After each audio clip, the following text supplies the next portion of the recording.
It's the Locked On Podcast Network, your team every day. These are the final seconds. The lead in the fourth. Can they hold on to it? That do or die time. And everything rides on one shot. But it isn't going to be that easy. And it's a one-point game. This is down to the wire. They're going to try the three-point attempt. One shot to take you to the top. One winner. This is clutch basketball. That's the NBA playoffs. That's game. Good evening and welcome to the NFL Draft. Tonight, we officially welcome the next generation of players. So if you're ready, are you ready? Let's get it started. The NFL Draft is officially open. Welcome inside the Locked On NFL Draft Podcast. I am Trevor Sikkema. With me is Benjamin Solak on an emergency podcast because we had some big news, a big shakeup in the NFL world, specifically related to the NFL Draft, and that it was that quarterback Sam Darnold, no longer a member of the New York Jets, but instead now a member of the Carolina Panthers. How does this impact what the Panthers are going to do, what the Jets are going to do, what happens throughout the rest of the NFL? I think there's going to be a wake that we've got to get to. There's a lot of details to dig into, but before we get there, Ben, my man, how are you? I'm ready to move back onto talking about Sam Darnold because This is. I was about to say this is the last time we talk about it. It won't be because he's going to play for the Panthers. We're going to have to do all of this and talk about that performance and whatnot. But the Jets have finally moved Darnold. Obviously, he's getting a second crack at a starting job, and I'm okay. You know what I mean? Like I don't. Sure. Okay. All right. These are my thoughts. We, as a people, as a nation. Clearly, we can't. We can't move on from Sam Darnold. Little inside joke for people who have been listening to the podcast for a long time. Okay, so the details of this trade, which broke on Monday afternoon. Jets agreed to trade Sam Darnold in the fourth year of his rookie contract to the Carolina Panthers for a 2021 sixth-round pick. This is all, of course, Carolina giving this up in exchange for Darnold. Carolina gave up a 2021 sixth-round pick and two 2022 picks, including a second-rounder and a fourth-rounder. Now, Sam Darnold, just in the fourth year of his rookie contract, he's still just 23 years old, but of course, as Ben and I joked about there, it hasn't really been pretty for Sam Darnold, the former number 3 overall pick. It just hasn't been pretty, and a lot of people are going to point to the fact that, okay, the New York Jets, not a great environment, not a great coaching staff, not a good team around them to build a truly young franchise quarterback, and I think that that's what we saw over the last 3 years. A lot of people are going to point to that. The ones that want to talk about this as being a really good move for the Carolina Panthers, they're going to point to those facts with Sam Darnold, but even outside of them, Darnold had his own struggles that he really hasn't gotten over yet, even personally and individually. Ben, you had some strong feelings on him, and so now that he's on a different team, I mean, what'd you think about this deal, man? What's the number one case used in defense of Sam Darnold? That the Jets were not a good environment under Adam Gase for him. Right, okay, so that's it. What's the number 2 argument in the case of Sam Darnold? He didn't have a great offensive line in front of him. Well, that's part of the environment, right? I would say it's the age, right? It's people say... Oh, so you're saying just because he was so young. Right, it's people are like, he could, I saw this cycle around yet again. It cycles around all the time, every single draft season, and then obviously Darnold got traded. Oh, Sam Darnold is only 15 months older than Mac Jones. Yeah, it's true. So here's what we've got. We've got, he's younger than your average fourth-year player, and the environment he was in sucked. These are objective truths. Cool, great. To address the first one, every single quarterback would look worse than they are if they were playing for Adam Gase. No doubt. The fact that Peyton Manning was so good playing for Adam Gase, maybe Peyton Manning is even better than we realized, right? But they simply, no quarterback would play for Adam Gase and be like, oh, this guy's really got me dialed in and we're a good passing offense. He's just a very bad coordinator, very bad coach. So to say Gase to say Darnold will be better outside of Gase is to say that Darnold is like pretty much every quarterback. And you can, of course, say, well, he played for Gase, got bad production, and it's going to be better not in Gase. I agree with you. There's nothing that's characteristic to Darnold that's like, and we have reason to believe he's way better outside of Gase, besides he was drafted number 3 overall, which to me was an overpay on draft night. I did not have Sam Darnold graded as a round 1 quarterback. So to me, his draft stock was already super inflated, and now the only reason people are interested in seeing this guy outside of a Gase system is because he was drafted at 3, which to me was an overdraft. So he's going to be better outside of Gase. Okay. He's going to be better outside of the bad context of New York. Cool. I agree with you. That implies that if he's good in Carolina, it will be because the context is good, at least in large part. He could get better organically. We'll get to that in a second. Mm-hmm. But in large part, because the context is better. In which case, all right, you've acquired a quarterback who's going to be due $18 million next year on the 5th-year option, which you picked up. It's already fully guaranteed because of the new CBA. You're going to have to sign him to a second deal, and he's going to be context dependent. You're going to be in the Kirk Cousins boat. You're going to be in the Jimmy Garoppolo boat. You're going to be in the Jared Goff boat. Thirdly, we have he's young, so he can keep developing. He has thrown 1,219 passes in the NFL. He has learned. You had that number on deck. You were ready for that. I tweeted about it earlier. He's young. Yes, but he has spent 3 years in the league. The seeing ghost things. This is my number one thing I always go back to with Darnold. He's seeing ghosts out there. It's not about how he responds to pressure. It's about the fact that when quarterbacks play football, they develop habits. And Sam Darnold's been playing football at the NFL in 3 years, and he has bad habits. Going back to USC when he was a freshman, he had bad habits, and nobody coached these out of him. So he has never put his feet in the correct spot in the pocket. He has never thrown with rhythm. He has never had a good response to pressure. There is no reason to believe that it's Gase's fault that he's like that. It didn't help. But this is what Darnold has always been. And these are the habits he has established. And so Joe Brady's a great coach. He's got to unteach a lot of learned repetitive habits that Sam Darnold's already got inherent to his game. And so at best, we're getting a context-dependent, expensive, bad habit quarterback. That's at best. At worst, it's pretty much the same, except he's not good. So to me, I do not like, it's a good upside gamble. Sure, in the sense that he's new. Other than that, this is not the sort of profile I would want to be investing picks into. I'm not going to lie. I was very shocked that they made this trade. I don't know how different this is than their current situation unless you're really betting on Sam Darnold, because when you looked at how aggressive it seemed like the Carolina Panthers were going to be going after a quarterback, example one was them offering number 8 overall and other assets to try to go get Matt Stafford, which I think that they believed that they were fully going to do until the Lions, or instead of the Rams, put 2 first-round picks and Jared Goff into the mix and just kind of like blew the trade out of the water. Carolina went after Matthew Stafford. I think that Carolina really, really wanted Deshaun Watson and thought that they were in on Watson. So those were their number 1 options. Also, Josh Norris, who, he used to be a Roto-World guy. He's very plugged into things that are happening in Carolina. He lives in the Carolina area, yeah? Right, yes, he does. Big ups, Josh. Yeah, big ups, Josh. Big shout out, Josh. He actually tweeted at the end of March, so about a week ago, he said that this was just a hunch, but he believed that there weren't any quarterbacks in this draft class that Carolina was really in on outside of Trevor Lawrence and Zach Wilson.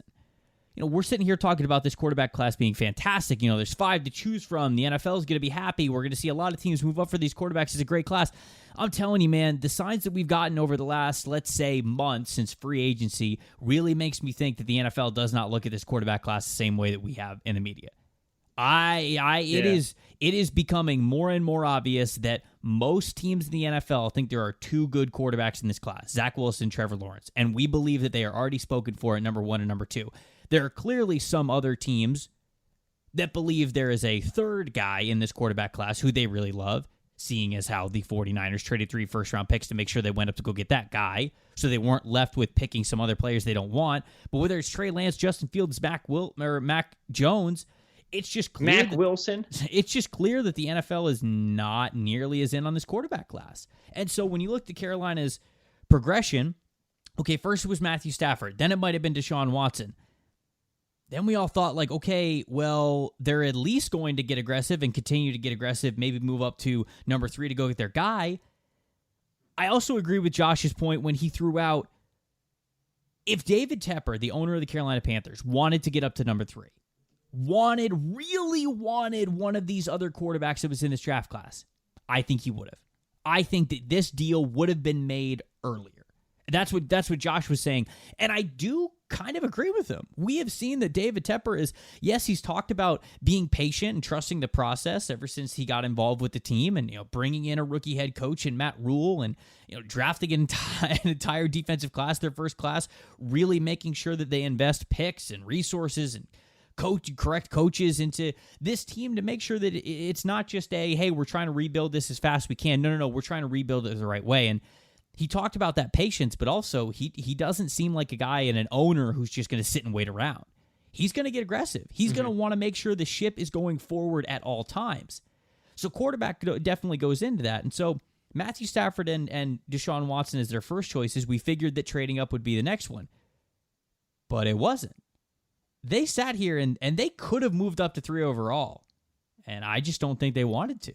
And instead, they made a deal for Sam Darnold, which I think kind of tells you the mindset that Carolina's in. But then that all brings to how much better is Sam Darnold than their current situation. They clearly were not in on Teddy Bridgewater. I mean, you giving up a 2nd-round pick, a 4th-round pick, and a 6th-round pick to go get a guy who's extremely unproven just so you can move on from a guy who you signed a year ago to a 3-year deal, man, that's harsh. Like, that's a tough pill to swallow, in my opinion, because I don't know what they're going to be able to do with Teddy Bridgewater right now, but it's clear that they were like, no, we have to move on from him at all costs. And this Darnold move, where you could certainly point to areas where you go, okay, I think that this will objectively go well for them.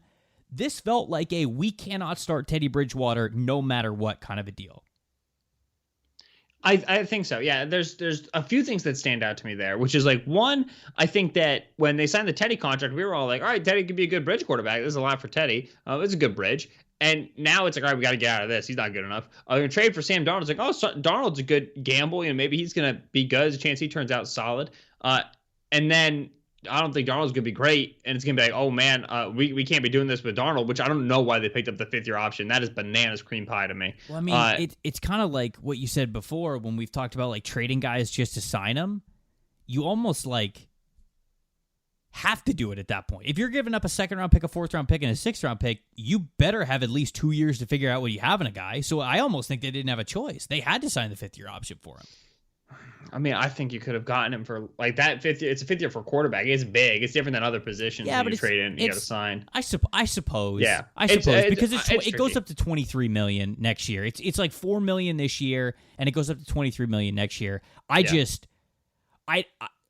When they made the trade, I knew that they were just going to pick up the 5th-year option because you also can't have a brand new quarterback going into a brand new team and a brand new organization playing in a contract year. Already, like you said, like seeing ghosts from the team that he was already at, you can't have that in the back of his mind. And I didn't think that they were about to do that. So the 5th-year option does not shock me at all that they're stuck with that. I would also say in terms of the like how much does the league like the quarterback class thing, I hear you where like, I think, you've got teams that are seeming to move out now, Eagles and the Panthers both. Maybe they had their guys that they liked, their guys that they didn't. We talk about using a board to winnow, right? You've got to find a way to limit the guys on your board, and those guys are going to be gone, so whatever. I agree with all that. I do think there's something to be said for the Panthers really wanting more of a veteran guy. We talk about how impatient Dave Tepper seems to be. Rookies take development. You typically don't win early, but maybe you've got a guy, an owner who really wants to bring in that veteran quarterback, so he thinks they can compete right away. I don't know why you would look at the Panthers roster and think that, but maybe. I really thought David Tepper would have been a guy who is like, yeah, let me draft a guy this year and like groom him. Like, let me give the fans. Well. I thought that was going to be his MO, but it clearly wasn't with this quarterback class, at least for the quarterbacks that they could go up and get. But the main pushback I would have on the league doesn't like this quarterback class as much is I still think quarterbacks are going 1, 2, 3, which is going to be the third time ever. And there's a good chance quarterbacks go 1, 2, 3, 4, which is the first time ever. So I think that I would push back on you now. I think that it's going to go 1, 2, 3. I really don't think it's going to go 1, 2, 3, 4 now. I don't think that's going to happen.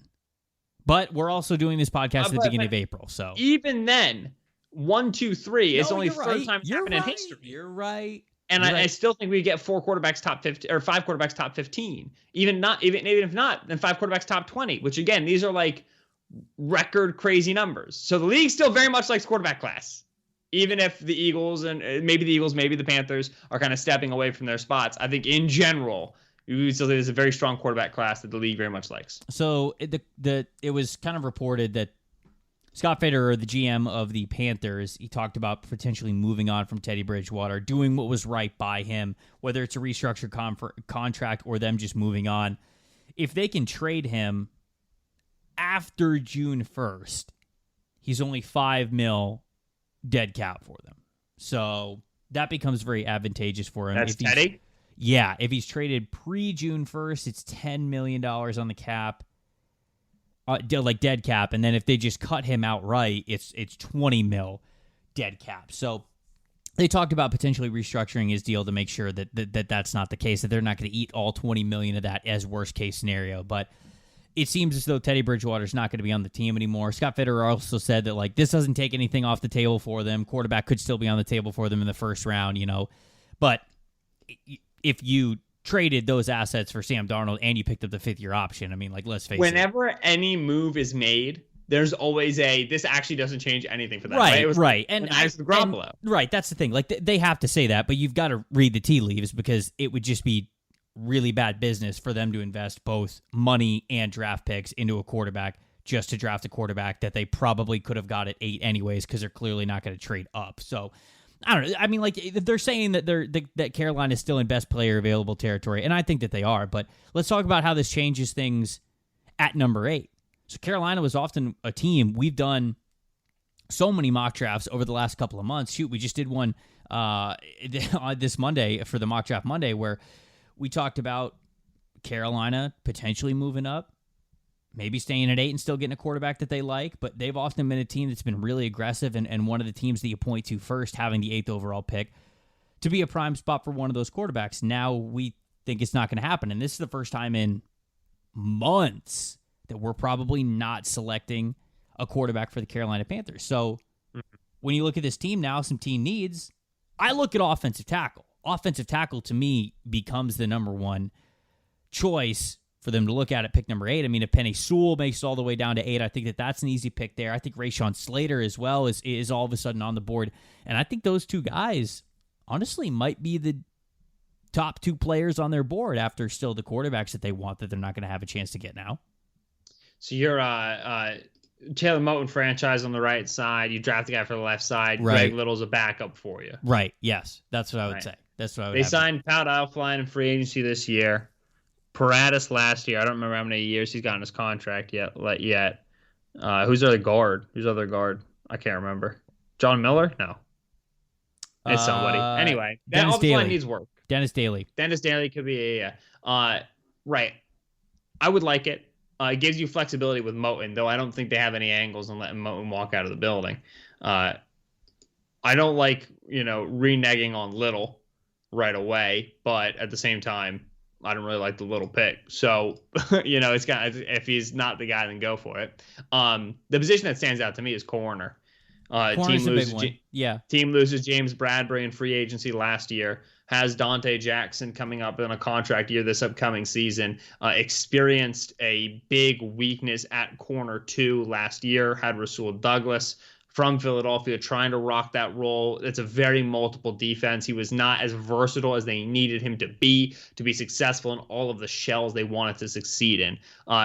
Theoretically, you want to be able to run this defense with slightly cheaper corners, but at the same time, if like a Patrick Surtain is there, he makes a lot of sense to them opposite Dante Jackson because he brings the size that Jackson lacks. He brings the ability to play on the line of scrimmage and off the line of scrimmage. He can be very good in a vertical third. So corner to me stands out. The issue here obviously is They've spent a lot of picks on defense so far. I'm just doing the math real quick. It's all of them. And so eventually at some point, you do got to start investing on offense. Don't sleep on, it's 1 year left on Robbie Anderson's deal, 2 years left on DJ Moore's deal, and they just lost Curtis Samuel. Wide receiver is not out of the picture by any means. Yeah, wide receiver all of a sudden becomes very interesting for them, no doubt about it.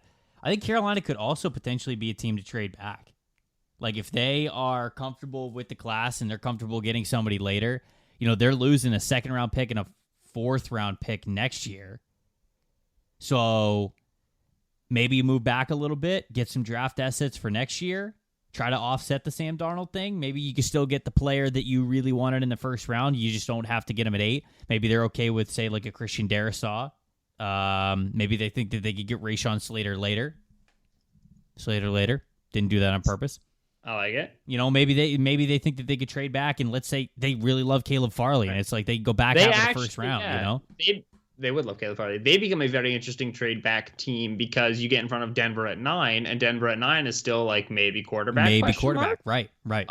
And so for that reason they do. I don't think Denver will take a quarterback, and I don't think it'll be that urgent, but I do think that now is in play. We obviously wouldn't have really talked about them much as a trade back team until this point, but I still think that roster needs a lot of picks, and there go a lot of they just linked a lot of players, so they need a lot of picks. Scott Fitterer is also coming from Seattle. I don't know if you heard, they traded back once or twice. Yeah, they do that often. Northwest. Yeah, no doubt. So that trade back now is interesting. I like that a lot. No, I think that they become a brand new trade back candidate, no doubt about it. So I mean, I think this is Darnold's show.